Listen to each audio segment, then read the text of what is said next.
Oh, so you didn't know about any of this? No. No way. Biaggio! We all fight at some point in our lives. His influence became more than just national, but global. Hard enough growing up as a teenager and growing into a manhood, being able to determine what you want to do with your life. He instilled in us at a very young age, he wanted us to love our siblings and help our loved ones who are suffering. They might potentially have a condition. Because we don't know about that condition, we don't know what to look for. My life is now just starting after his career. He says, now I'm going to help people.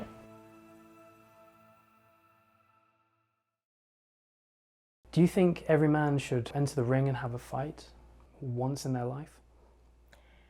We all fight at some point in our lives because that's why we were born, is we come out fighting. So yes, we all should experience, man and woman both should, we experience fighting in real life. But those who choose combat sports, their fights are carefully selected. And most of their fights are selected based on, trying to increase their experience. When you choose combat sports, you can choose your opponents.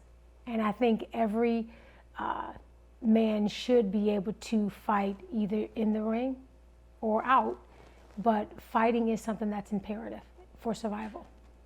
Can you give me an example of how, so men, for example, usually they go into combat sports. Women do as well, but not so much.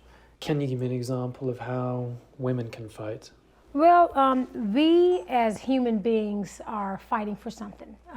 When we start to determine as we get older what we are fighting for, then you start to generate what your purpose on this earth is.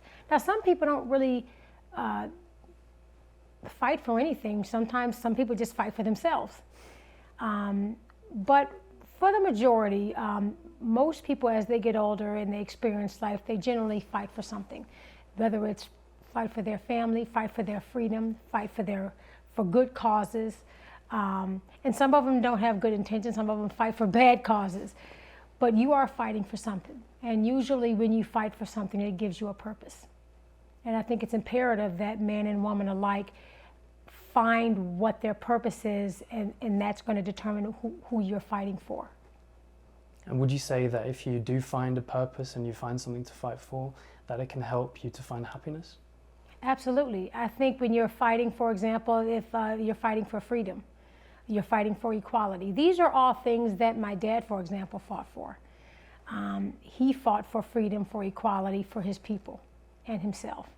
So when you find a purpose, then it generally gives you drive, and it generally, as you go through life trying to get that purpose accomplished, that's what makes you happy. Once you said that you feel that he's more of a humanitarian than a boxer. Yeah, I think my dad, even as a very young boy, he always thought of other people. He was just thinking, hey, if I were to ever be good at boxing, I would help other people. And at a young age, he was always determined to help others. So it was genuinely in his nature to be a very generous, caring individual. But when God blessed him with this ability to fight very well, then he used it as his platform to be able to help millions of other people. And I don't think at that time he realized how his influence became more than just national, but global. And I don't think he even realized, even when he won the gold medal for the Olympics, I don't think he realized that his reach was broader than just America. It was global, because again, we go back to cause. His purpose was more than becoming a prize fighter. His purpose was to gain equality and freedom for his people and other people who are forgotten and those who were oppressed globally. Absolutely, he was more than a boxer. His charisma was just on another level. And I've seen some interviews that you've done and things you've done on TV, and I've seen that you have a little bit of this charisma as well, and I feel like he must have passed that on to you somehow. What was it like growing up? As in, did you see him like that, or had he kind of slowed down a little bit, and Sure. you know, as he was? Well, and my dad was trying to create a name for himself when we were very, very young. So in his prime, we were toddlers, very young to realize who our father was. And then when my parents divorced, we saw less of him, obviously, because he moved to a different state. But as we got older and we spent time with him as young adults and even teenagers, he led by example. He showed us who he was, and he showed us how charitable he was. Even visiting him, he would show us that he would help the homeless. He would, even something small like making someone smile by giving them an autograph or taking a picture with them. We saw him making people feel good about themselves, and that's a form of charity. So yes, I'd like to say that looking at and watching my father be able to change lives and inspire others to do great things, he showed us through example, and it was really kind of nice to be able to grow up seeing that great role model for us. I met your father in person. He came to my school in Morocco, in Casablanca, in '98. I think it was around the time your son was born. Yeah, he was born in '98, September. Yes, yeah. So when he came to my school, I didn't actually know who he was. I was 8 years old. Right. And I'd just gone to an American school over there, and there was a lot of quirky things. So a few days beforehand, the teachers were teaching us the song, Muhammad Ali flows like a butterfly and sing like a bee. Exactly, yeah. And then he came over and he was signing some autographs. Mm-hmm. It was only when I went home later, and then my parents, they asked me, how was your day? And I said, oh yeah, boxer came. I think his name was Muhammad Ali. And they went, whoa. What? It meant more to your family, to your parents, because obviously they grew up watching him. Yeah, it was in that moment I realized, okay, he was someone truly great. Yeah. And the similar thing when I met Biaggio, I saw him as a promising young MMA fighter, and I did some filming with him. And then it was only later when I was writing a biography for him, doing some research, I just go, okay, oh wow, he's grandson of Muhammad Ali as well. Yeah. Because when I met him, he was so down to earth and so grounded. It was like, you know, someone from high school, you know, like just a friend. And I feel like the way that you've raised your sons, there's just this sense of groundness and friendliness and very down to earthness.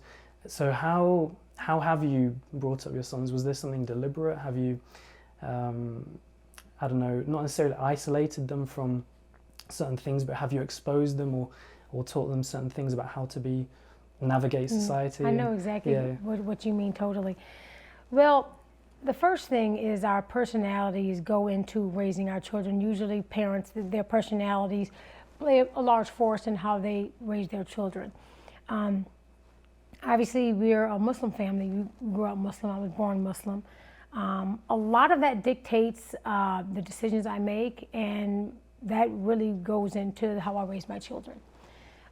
We grew up very, very down to earth, even though we didn't grow up in the limelight, because my dad obviously separated from my mom and then eventually divorced.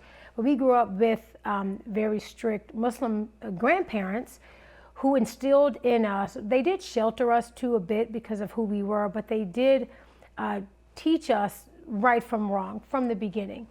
And we grew up with that general sense of right and wrong, good and bad. And it kind of followed us throughout our adulthood. Now you can choose obviously to stay grounded in that, or you can choose not to. As your life goes on, you make choices. We chose because I grew up watching my dad, and it wasn't such an easy upbringing because we had seen a lot of things as young children that a lot of young children won't get the opportunity to see. Unfortunately, my dad had a lot of hangers-on, I guess that's what they call it, people who didn't really have his best interest at heart. Right. So we grew up at a young age being able to see negative influences around my dad, and you know, that includes women and other people who just was trying to get a piece of Muhammad Ali. So we grew up with a natural ability to determine and sift out the people who had good intentions and those who have bad intentions. So I did raise my kids to not only be good people and understand right from wrong and show kindness and service to others, which is what my dad and my grandparents instilled in me, but I also wanted them to know not to trust every single person that comes up to you with a smile. And a lot of times when they were younger, they didn't understand my paranoia, I guess you could call it, because I grew up seeing a lot of things that wasn't so positive around my dad's camp. But I wanted to protect them because as Muhammad Ali's grandchildren, they needed the tools to be able to decipher, you know, who's going to like you for genuinely who you are and who's going to just try to befriend you because of your last name, or your middle name rather. So it's one of those things where I didn't want them to grow up paranoid, but I just wanted them to be well informed, and I wanted them to be very aware of their surroundings and just careful of who they befriend. Mm-hmm. You mentioned the word paranoia. So when you were growing up, at what age did this paranoia kind of come into play, and how do you think it affected your life had you not been paranoid? Or did you see any examples of bad faith actors around your father? So before the age of 5, which is when my parents divorced, you know, there were people that were around the children, like, you know, babysitters and things like that, who wasn't really there for us. They just wanted to be a part of that, you know, of Muhammad Ali's camp, if that makes any sense. So that was kind of the beginning for me, being able to see, okay, the hangers-ons, meaning those who babysat us, they really didn't want to take care of us. They just wanted to be a part of this entourage, and the fame and the glory and all the things that comes with it. So when my parents divorced, again, I got a chance to see it wasn't a clean break, even though my parents stayed friends for many, many years. You know, there was a lot of animosity and a lot of hatred and yelling and things like that. So we saw that growing up because of the divorce, and my parents splitting. That was traumatizing for us because we wanted our parents to be together. So all the things that comes with, you know, a breakup or a divorce, we were able to experience, you know, that loss and that pain. The paranoia word comes from most people, when they find out who you are, they want a piece of that glory, of that fame, or that notoriety, or even the money that comes with that fame. And so raising the boys, being able to enlighten them about that, it was something that my husband and I both tried to instill in them and just make them generally stronger. I can understand that. Yeah, definitely makes sense. Yeah. So you have 2 sons, Biaggio and Nico. Yes. And from what I know about them, so I've met Biaggio, I haven't met Nico, but I from what I assume, what I do know, I think that they're quite close. Yes, they are. So to me, that's quite interesting. I find that to be quite important. I've seen a lot of brothers and siblings in general around the world who are not necessarily so close. Yeah. Did you deliberately make sure that they were close when they were growing up? Well, it's kind of started, I think, with my dad. He's been married 4 times, and I have a lot of half siblings. So it's the 4 of us from my dad's second wife, but he's had children outside of his marriage, and he's had children with his other wives. So altogether, it was 9 of us altogether. And so even the siblings that we didn't have the advantage of growing up with, my dad really wanted us to grow up and love one another and learn about one another. Even though we didn't grow up in the same home, he instilled in us at a very young age, he wanted us to love our siblings. So when my children kind of grew, and I, God bless me, I was able to plan them where they were close in age, because they were like 22 months apart. I wanted them to grow up close because I am a twin, and I'm very close with my twin sister. So I really wanted them to have a bond with one another, kind of the way my twin and I have, you know. And again, that's only something that you can only control for a bit. And then as the young men grow older, sometimes they grow apart. Yeah. And I was hoping that didn't happen with them. But I'm very grateful that they did choose the same type of sport, combat sports, because they can have those conversations and they would understand what each one's talking about. But more importantly, I want them to be able to take the values that we instilled in them at a young age and use those and apply those in their lives. And it's refreshing to see that they're growing together and they're on the same path of success. And I think a lot of that had to do with them practicing their faith, listening to wisdom of people who came before them, and instilling that wisdom into their lives now. Do you think that they understand the importance of their closeness, their brotherhood? I think now that they're older, they're men, they're starting to understand the importance. And also, trust is a major issue. When you're garnering this type of attention, as my boys have in their combat sports, and again, this is something that they didn't really ask for. When you become an iconic figure's descendant, if you will, that's something that's out of your control, right? So you can only control so much. If it was their choice, I think in the perfect world, I think they probably would just be, nobody would know who they are, and they can grow into the sport, whatever it is, or even if it's a passion of film or something else. I think they would rather not have the distraction of the lineage, because it's hard enough growing up as a teenager and growing into a manhood, being able to determine what you want to do with your life. It's hard enough doing that. Without the pressure? Without the pressure, without the lineage, and being able to live up to the name. And my dad, left big shoes to fill, even for us as his kids. So even the grandkids is even tougher because they're getting into the same sport their grandfather was in.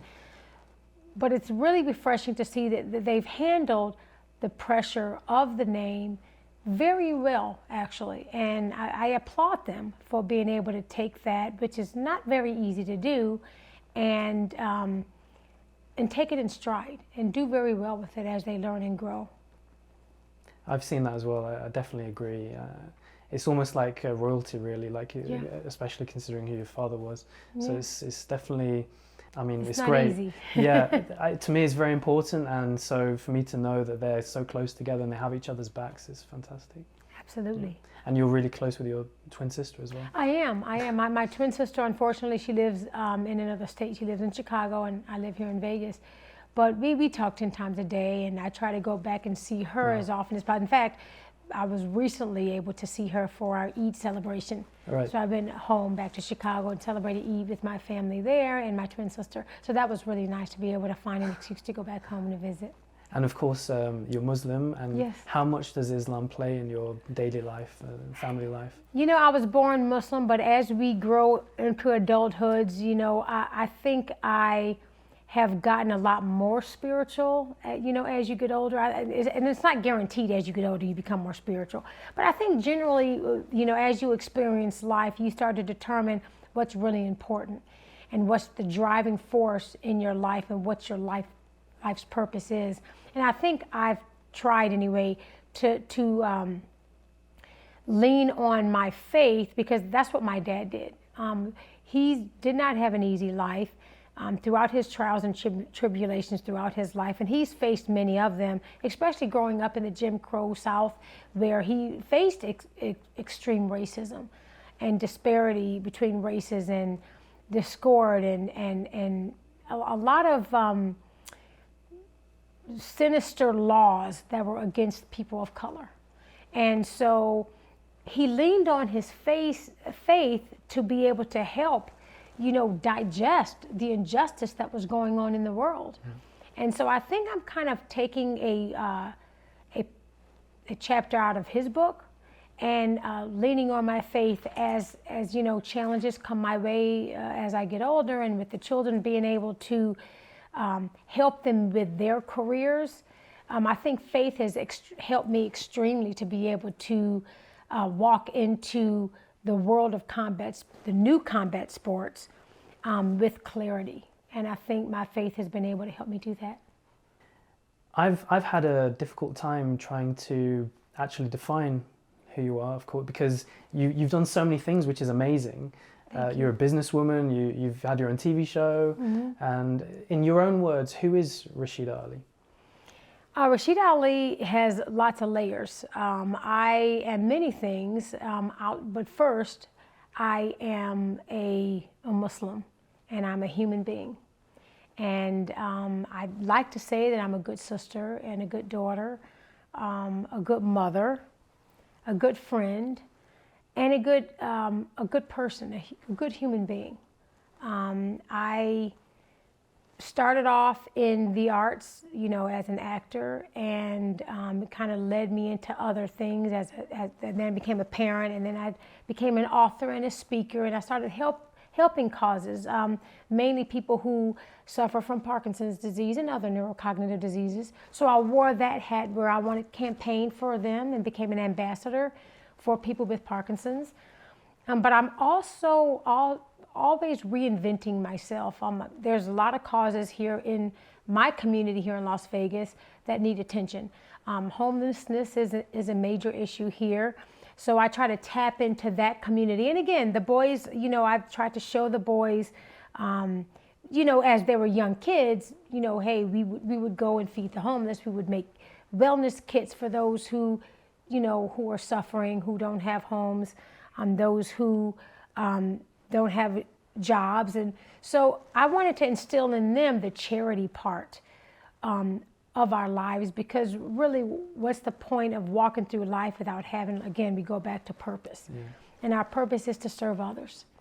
And my dad instilled that, my grandparents instilled that into me, and I want to instill that same cause into my boys. Would you say that's for everyone? Our purpose is to serve others, as in just in general? All it should be to serve others. Yeah. And I think that's the key. When you look at the formula for success, it would be just that, to serve others. When you look at my dad's success, I said, well, he's successful not because he did so well in the boxing ring. He's had over 100 amateur fights, and he did great as a pro.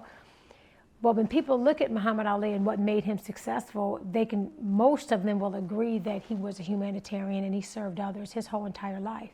And I think that's what made him a successful, and that's what makes him an icon, in my opinion. And I think it's that nature of a person that will never die. His spirit will live on, because it will continue to, I'm hoping, to motivate and inspire others to do the same. So you mentioned Parkinson's, and of course your father initially diagnosed with Parkinson's syndrome, and then with the disease. How old were you when this started? Well, my dad was getting symptoms of Parkinson's, as I found out later, while he was fighting. So he was having minor thumb twitches. They were minor. And he was having that while he was still fighting. Probably around, and my guess is, and this is just a guess, probably around 78 or so. But they were so minuscule, well, there wasn't enough that, desired the attention of a physician. At least that's what he thought. After he retired in 81, he continued to try to seek medical attention for his tremors, and that was the initial symptom. And he had those in 81 already? Yeah, he already had it. He actually had it before 81. Right. They said that, well, my guess is, and this is based on the movement disorder specialist and neurologist, is that he most likely had it while he was fighting. And if you look at some of my dad's fights in the late 70s, when he should have been in retirement age, you can kind of see a little bit of the shuffle walk in there. And since I've spent a lot of time learning about Parkinson's, I can kind of look at someone and tell that there's some issues with their movement and gait and things like that. So looking at his fights closer to his retiring, I started to see bits and pieces of him slowing down, which exhibits some of the Parkinson symptoms. He definitely had it at retirement, but he wasn't truly diagnosed until 4 years after retirement, which was in '84. Actually, it was 3 years after retirement when he was honestly correctly diagnosed with Parkinson's syndrome. And when did you start getting into the whole Parkinson's research? And yeah, so when I found out about my dad's diagnosis, I was in junior high, I believe it was. And I didn't know how to digest that information because, you're a young kid. So when you hear progressive neurocognitive disease, you're like, well, what is that? And all you can really go on is, what your dad is showing you. And he didn't seem like a different person to me. He seemed like, he was slower. But, when you're 10, 12, 13 years old, 40's old. So we're like, oh, Dad's getting older, But he was quite young. He was 42 when he was diagnosed. But, we thought he was just getting older and he was slurring his speech. It was hard to understand him. But again, we thought that was the aging process. But when you hear about this condition, I wasn't really worried because he was the same person that he always was. He wasn't different. So physically, I didn't see a different person. I just saw, hey, a man's getting a little slower. He's older. He's retired. But he didn't lose who he was. So it didn't alarm me at all.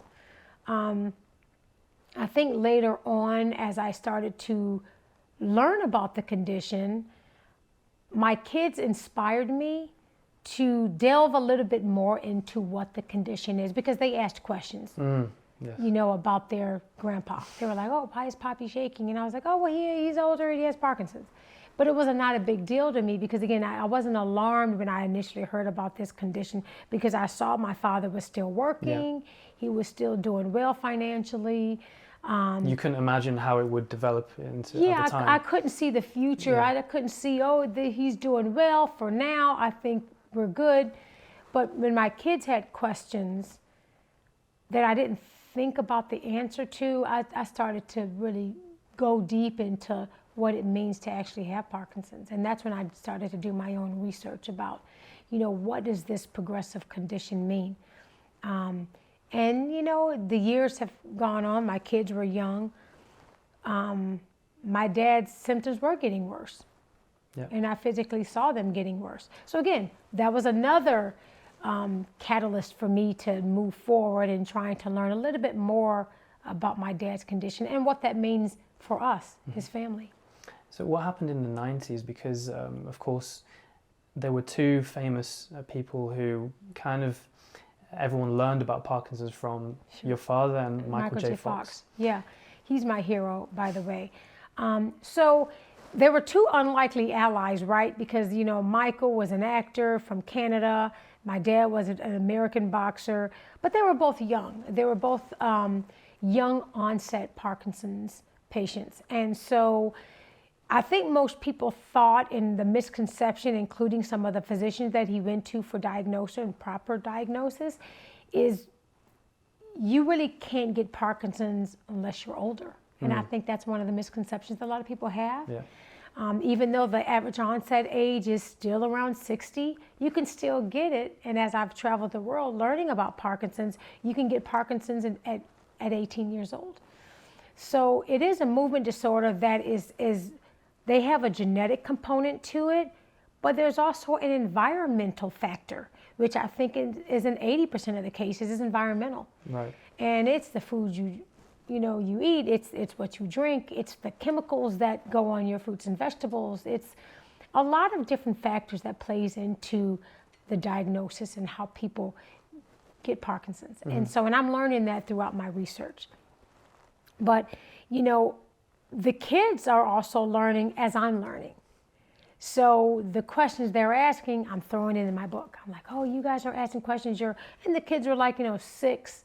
I think Biaggio was around 6. Nico was like 4 when they were asking these questions about their Poppy.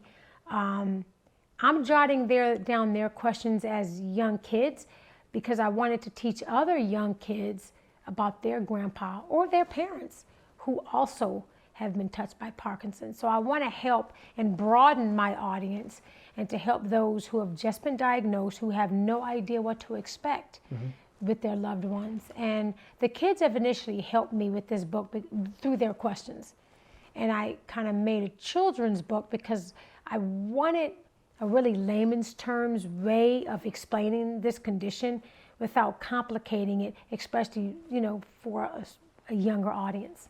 I was shocked by the statistic that 100,000 people alone, I think in this country, in the United States, are diagnosed, is it every year, with Parkinson's? It's about, I don't know the year, I think that number has gone up, if I'm not mistaken. Gone up? Yeah, that number's gone up only because of the environmental factors. And that's a new thing that's been discovered, the environmental factors. Yeah, well, the environmental has always been an issue with Parkinson's. We just don't know what those factors could be. And based on statistics and people that we know who have come forward saying that they've had experiences with, for example, certain pesticides, they'll go into a database. There's a lot of people who've been diagnosed with Parkinson's who really don't know where it came from, and it could be genetic. But really, we don't know enough information, and that's really why I spend a lot of time trying to raise funds for Parkinson's and neurocognitive diseases because, we don't know how people get it. Once we find out how people are getting it, then we can probably stop that number from rising. And again, there's a lot of the medical advancements have grown exponentially since I wrote my book back in 2005. So we're still flirting with stem cell research because I think that's going to probably ultimately cause the cure that we're waiting for. You think a cure will ever be found? Absolutely. Oh, really? Yes. If it's not in my lifetime, I'm hoping it's in my kids' lifetimes. Why do you think that is? Is there... The advancements are great. I think even when I first wrote my book on Parkinson's. Is that how I hold your hand? What was the name? So you won't fall. Yeah, right. Yeah, so that's the child guides to Parkinson's that my boys and I, inspired by my father who wrote the foreword. We collectively work together on trying to find a tool and a guide for people who are newly diagnosed mainly. But I think there's a lot of people who want to know what's going on with my grandpa, what's going on with my parents, and how do I help them? Because as those touched with Parkinson's, as family members and loved ones and friends, we feel helpless. We want to help our loved ones. And how do we do that? And so my guide tried to, offer some small suggestions how we can help our loved ones, even though medicine is doing most of the work, but we can do something from our perspective as a support to our loved ones, because it takes a village to be able to make and increase the quality of life of those living with Parkinson's. And part of that quality of life is having a loving, caring family to help you go through your journey. Since 2005, there's a lot of medical advancement that's taken place, including medications that allow Parkinson's patients to go longer when they're out without having to go back and take more medications while they're out, maybe going to the movies or at dinner or, where they're socializing with people. So not only that, stem cell therapy is growing, not so much the embryonic because of the controversy, and that as also scientifically proven not to be as effective to autologous stem cell therapy, and that's stem cells that are derived from the patient's own bone marrow. So the advancements when I first started learning about autologous stem cell therapy is even more now. Wow. So we're just trying to find the bottom line, and I think certain foundations like the Michael J. Fox Foundation is trying to find those biomarkers so we can ultimately find the cure. If we find the cure, then if we find the cause, we can find the cure. Right, yes, of course. I've seen you speak about Parkinson's a lot. I believe you're doing a lot of charity work, and was it raising funding? Yeah. What are you working on at the moment? Well, I just finished, I worked in Erie, Pennsylvania just a couple of months back, trying to find resources and funds for programs for a police athletic league gym in Erie, Pennsylvania, which brings the community together along with religious leaders, law enforcement, teachers, and family members to come together as a community to try to help underprivileged children who become victims of the prison system and crime because they don't have the community behind them, supporting them. So just most recently, I just wanted to raise funds for a community outreach program to help underprivileged children have better opportunities, get better opportunities, so that they can become partners with law enforcement and religious leaders so that they can help their communities out. And again, we're talking giving back to their communities and becoming law-abiding citizens in their communities. And it's just something I'm passionate about because children, they're our future. And they are going to be here when we're gone, and we want to give them enough tools to be able to become great leaders. It seems like it's a passion of yours because you talk about the community and young children.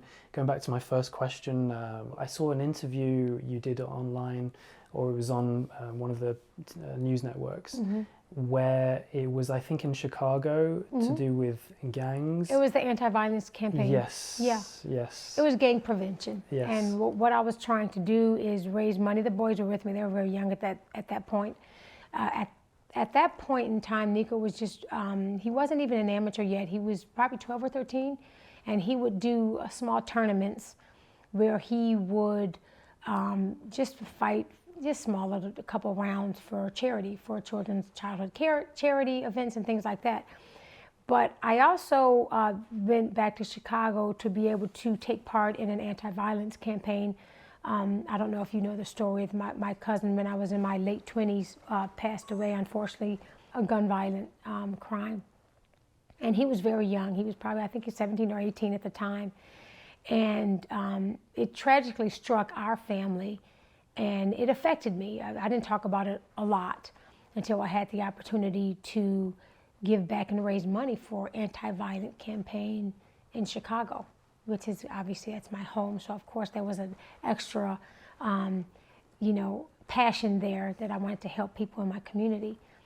And with the crime being so high in Chicago, which still is, by the way, this bothers me, is we're losing our children to crime, and our children now are not living to see 21 because they're dying before they become, young adults. And then some of them, unfortunately, are, victims of being in a crime-infested neighborhood where a lot of the crime will come into their neighborhood, and a lot of decent human beings and little kids will be a victim of a fallout between two gangs where they get shot in the process of gangs fighting. So again, just being a part of that campaign meant so much to me and my family, because we directly had a connection with a family member who was senselessly killed during a gang initiation. And he's, was a young, aspiring student, very, very smart, talented, and just a beautiful human being that was a victim of gun violence. Tragic. Yeah. And unfortunately, a lot of young people, they live in that environment every day. And what I would like to do is be able to raise more awareness about that. Because you grew up in Chicago, didn't you? I did, in the suburbs outside of Chicago, And your father in Louisville, he grew up in Louisville? Kentucky? Yeah, so my dad grew up in Louisville. My dad moved to Chicago when he married my mom. Right.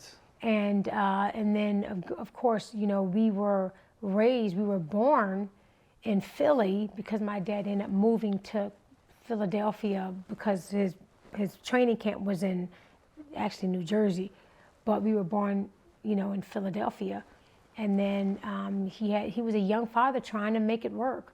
He moved there for his training camp. He had a home there with his 4 kids and his wife, and he was trying to become a better man, a better fighter, a better human being. And I think that's what his purpose in life was at that time, was to not only help others, was to become a champion, the best boxer he could ever be. And that's what he was doing. That makes sense that his training took him around the country, because I was going to ask you, because obviously Chicago, Philly. I think there was something about Miami. I don't know if you were in Miami as well. Yeah, well, my baby sister, my half sister, she was raised. My sister Layla, she was born in Miami. Right. Okay. Yeah. So, and like I said, there's a whole bunch of us. Yeah. There's 7 girls and 2 boys. Yeah. So yeah, there's a lot of us. And what brought you to Las Vegas? Well, my husband and I, of course, both my kids were born in Chicago, but we came here for opportunities. My husband's a chef, and I wanted to kind of delve more into my love of the arts, and so I was really close to California. So I really wanted to do the commute, which I did for quite some time, commuting back and forth from here to LA, which is just a 4-hour trip in a car. And then my husband, of course, he was a chef. We owned restaurants in Chicago, so he was a banquet chef here in Las Vegas for the Bally's in Paris Hotel Resort. You started a foundation recently, is that correct? Yes, we just created the Ali Walsh Social Justice Alliance. And we created that in hopes of being able to bring awareness for causes, global causes, that need attention. And we're hoping to hopefully garner income from people all over the globe that really have the passion to be able to help causes like we do. And for people who are passionate about helping others, there's always a cause that needs attention, or there's always a group that doesn't get enough exposure. Mm-hmm. And that's, again, we're talking about the children and the gun violence. The homeless community here in Vegas and all over the globe, and even in California and all over the United States and the world. There's kids who can't read or write. Yeah. So there's kids who they can't go to school. They don't have enough money to go to school. Healthcare is always a huge issue. Not so much in your country, but in ours, it's horrible. So again, there's always a cause that we want to gravitate to. Again, I mentioned earlier Parkinson's and people who are suffering from neurocognitive diseases. So again, we'd like to tap into causes, including, there are a huge amount of racism that's going on in our country still. So again, we want to collectively come together as a community and help causes that really need attention. Mm-hmm. For me personally, I think there may have been a misconception in the past where people might have seen your father with his tremors and how his slurred speech, mm-hmm. and some people may have assumed that it came from boxing, mm-hmm. when in fact that's most likely not true. Maybe we don't really know, do we? But it could have come from boxing. Maybe it didn't, because there are plenty of people that don't get it from boxing. So why do you think it's important for us to learn more about Parkinson's, though? Well, knowledge is power. And I think the more we learn about others and their conditions, the better we can help them. Even if you've never been touched by Parkinson's, you just never know, somewhere in your journey or somewhere in your family, you may have a family member that is suffering from something similar to Parkinson's, but they need your assistance. So the more you learn about conditions that you may not be aware of, the more you can assist other people who are suffering. I'm learning something about Parkinson's and new movement disorders every single day because, I really want to assist. I want to help and continue to raise funds for those causes. And of course, because of my dad, I want people who still have a chance on this earth to be able to get the assistance that my dad didn't get a chance mm-hmm. to receive. So there's always an ongoing yearning to help others in need. And I think that certainly encompasses the need to learn more about people who are suffering from Parkinson's. People like my dad and Michael J. Fox, who have such a global resonance and respect, I think they have become quite efficient and responsible ambassadors, because they've brought people to learn more through their insight and through their charity work, and they're giving human beings. Mm-hmm. And so when you bring in other giving human beings, it's almost contagious, right? Mm-hmm. So you want to help other people mm-hmm. who have kind of pay it forward in a sense. Mm-hmm. But again, there's other causes that, like again, that your family may never be aware of. Mental health is a big cause that I'd like to delve into as well. A lot of people don't realize that a lot of people suffer in silence. They have mental illness, or they may exhibit mental illness, but if we don't know what it is and what those symptoms are, we can't help our loved ones who are suffering. They might potentially have a condition. Because we don't know about that condition, we don't know what to look for. And so we have to broaden our knowledge when it comes down to causes, and I think it's a responsible thing to do as a human being. Mm-hmm. But also, again, it gives us something, again, like we said earlier, something to fight for. Mm-hmm. There are two things in Parkinson's. There's something else that's quite similar, essential tremor. Well, essential tremor is basically, you can have a tremor that has nothing to do with Parkinson's, but it is in the spectrum of a movement disorder. So essential tremor could be something that's the onset of Parkinson's, or it could be the onset of something else. But when you have a complaint about essential tremor, of course, you'd have to see the right specialist to determine what is that. It's certainly under the umbrella of a movement disorder, but it may not necessarily be Parkinson's. It could come and go.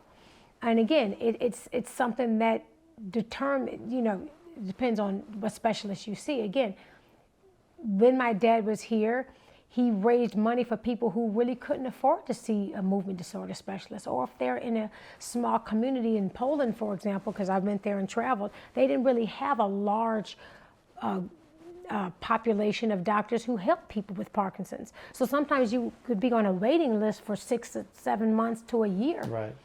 So again, it's something that we can all collectively come together to try to find out how to help, and that's through people who do that for a living. That's through the movement disorder specialists in the world, and and those who help people with neurocognitive diseases. Your father, from what I know about him, what most people know about him, it's very hard to imagine a time where he wasn't loved by everyone.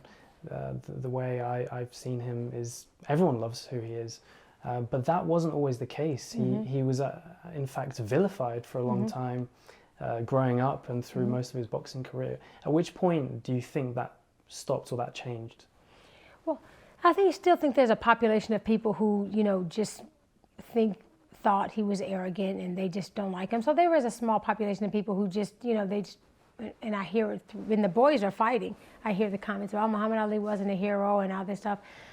Still today? Oh yeah. Right. There's a population of people that just and it's okay, because you're entitled to your opinion. You don't have to love my father, but the majority of the people, when they grew up watching my father fight, they didn't like him initially, but they ended up changing their mind as they saw the human being he became. So when they saw him as a boxer, he was arrogant, he was this, he was annoying.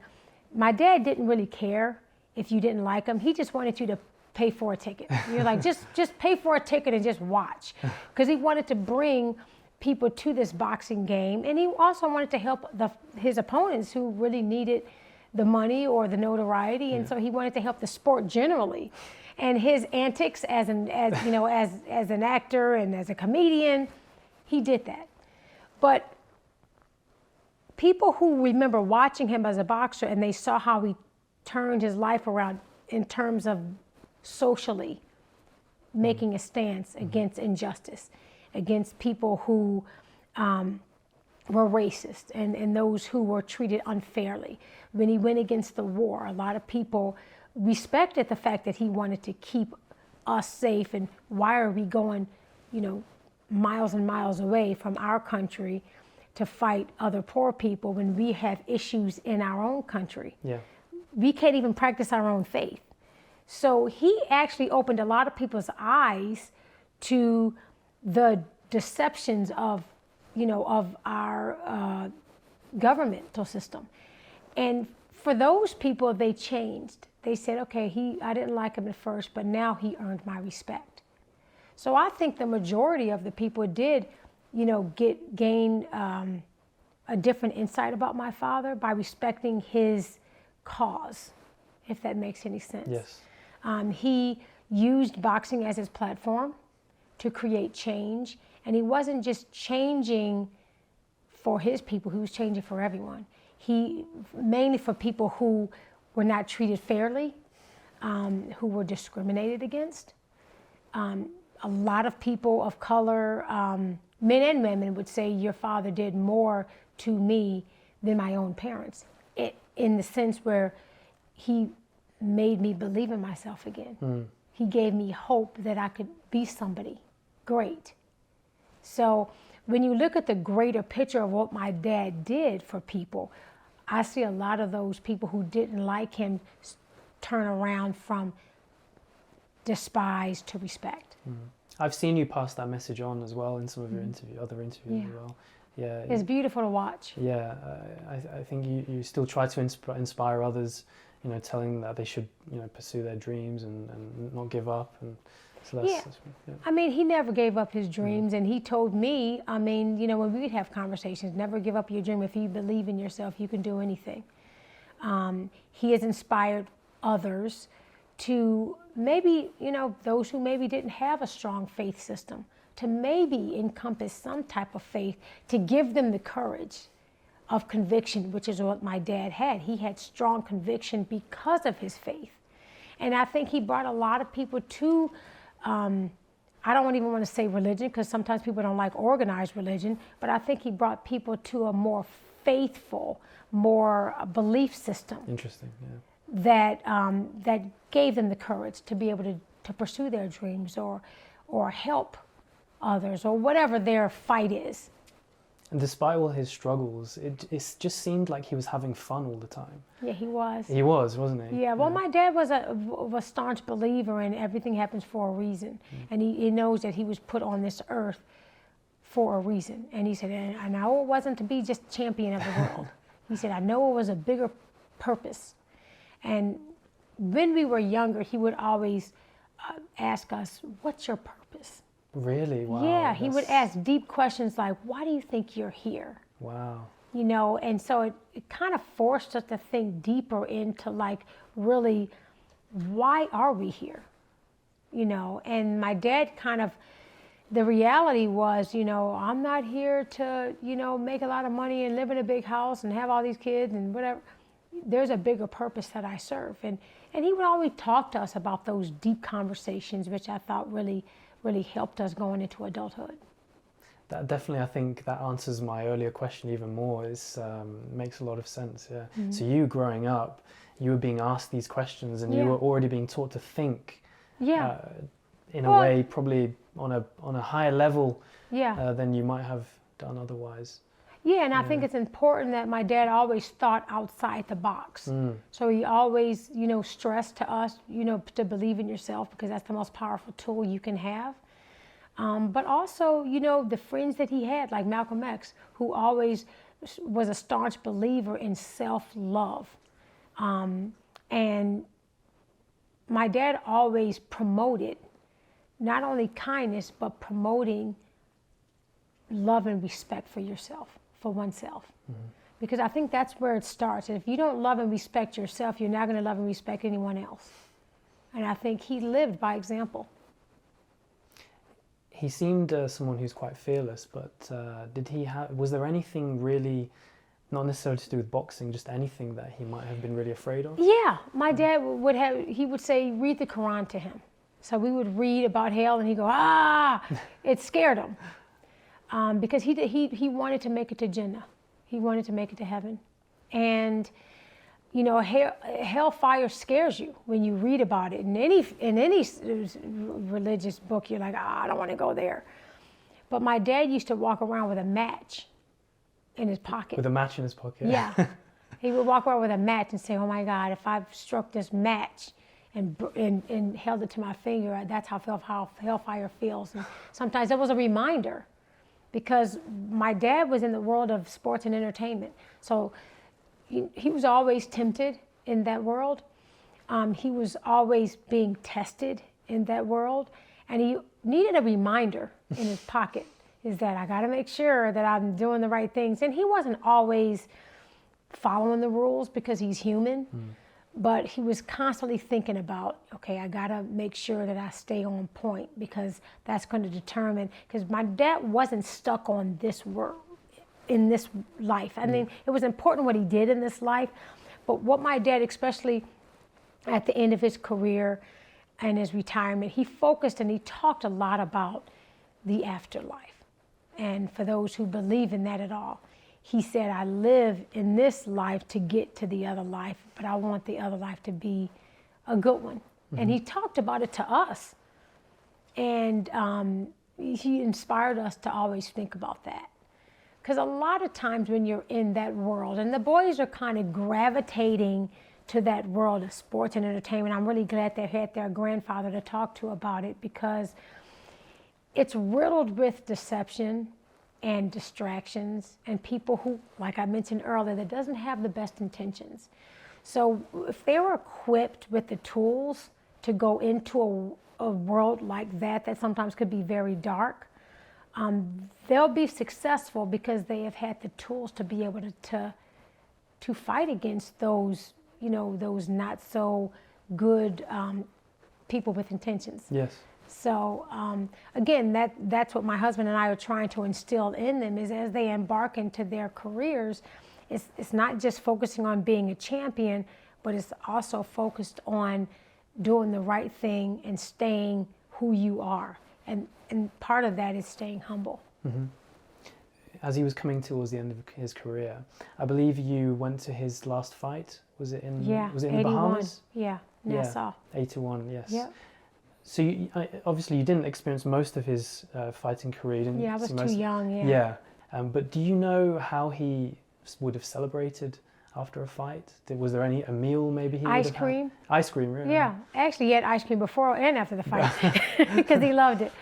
My dad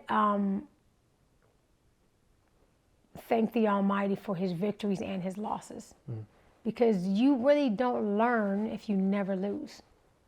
And I think going to my dad's last fight, we were like, you need to stop, you need to retire, like it's over, like it was painful to watch. But I think that loss was to him, it was indication that his reign had ended in the ring. So I think it was an indication for him also that he always said, my life is now just starting after his career. He says, now I'm going to help people.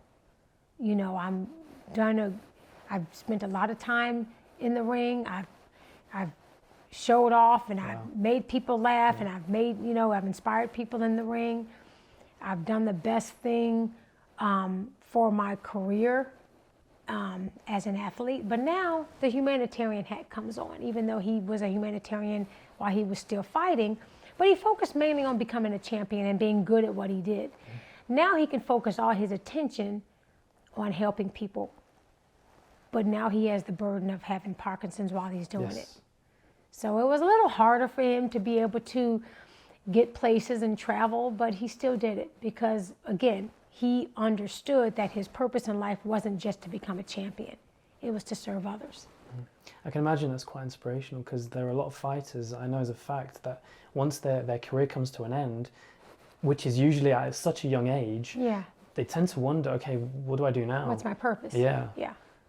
Well, he was very clear about what his purpose was. Even before he retired, he knew his purpose was to help others. And I think maybe even Parkinson's was another reminder of, doing as much good is the path that you should take from here on out. Rasheda Ali, thank you so much. It's been a pleasure, and thank you again for welcoming me in your home in Vegas. It's been wonderful. Thank you for having me, and thank you for allowing me to talk about my family. And that's another way we can keep his memory alive, is talking about what he's done to inspire people all over the globe.